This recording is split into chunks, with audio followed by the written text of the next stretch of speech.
Ernest Muçi do të rikthehet nesër në stërvitje me Trabzonsporin. Kështu merr fund makthi për yllin e Trabzonsporit, që humbi 2 ndeshje të rëndësishme në kampionat.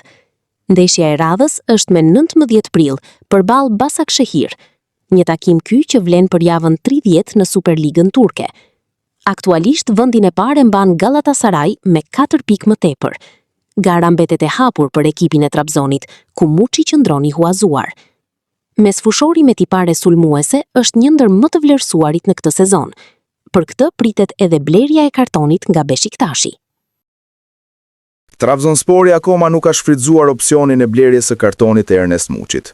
Edhe pse duket të jetë çështje kohe, te Beşiktashi po mendojnë për çdo skenar. Gazetari Ertan Suzgun zbulon se Beşiktashi, që para sezonit e kishte të padëshiruar, do ta llogariste edhe një herë. Në Turqi zërat e merkatos ndryshojnë shpesh herë, pasi vetëm disa ditë më parë u raportua që nuk shfaqet në planet e trajnerit. Përfaqësuesit e lojtarëve që Beşiktashi i ka huazuar se shpejti do të mbërrinë në Stamboll. Ka shumë lojtarë që nuk konsiderohen pjesë e planeve të ekipit. Nëse opsionet për Muçin dhe Semihin nuk shfrytëzohen, këta lojtarë po merren në konsiderat aktualisht për skuadrën, shprehet gazetari turk. Muçi nuk po luan që prej një muaji me Trabzonsporin.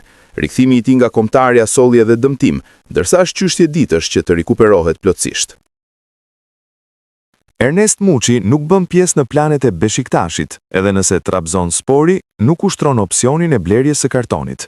Në Turqi është publikuar një listë me 23 lojtarë që janë të huazuar te klubet e tjera, apo pjesë e Beşiktashit. Bëhet fjalë për emra që trajneri Sergen Yalçin kërkon të largohen. Një prej tyre është Ernest Muçi. Lojtari i kombëtares po shkëlqen te Trabzonspori. Megjithatë, trajneri i Beşiktashit nuk duket se ka ndryshuar mendim. Në Trabzon, ndërkohë, janë të sigurt që do të ushtrohet opsioni i blerjes së kartonit për ta shitur më shtrenjtë në merkaton e verës.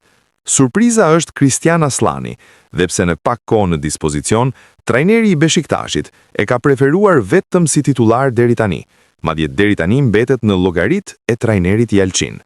Nëse Interi do të ulë pretendimet që deri tani janë për shifrën 11 milion euro, do të blihet kartoni i Aslanit. Për këtë duhet pritur përfundimi i sezonit, pasi drejtuesit nuk po nxitohen. Milot Rashica është një tjetër emër që bashkë me Muçin nuk llogariten nga trajneri Yalçin për edicionin e ardhshëm. Kontrata e tij ndërkohë është e vlefshme deri në vitin 2027.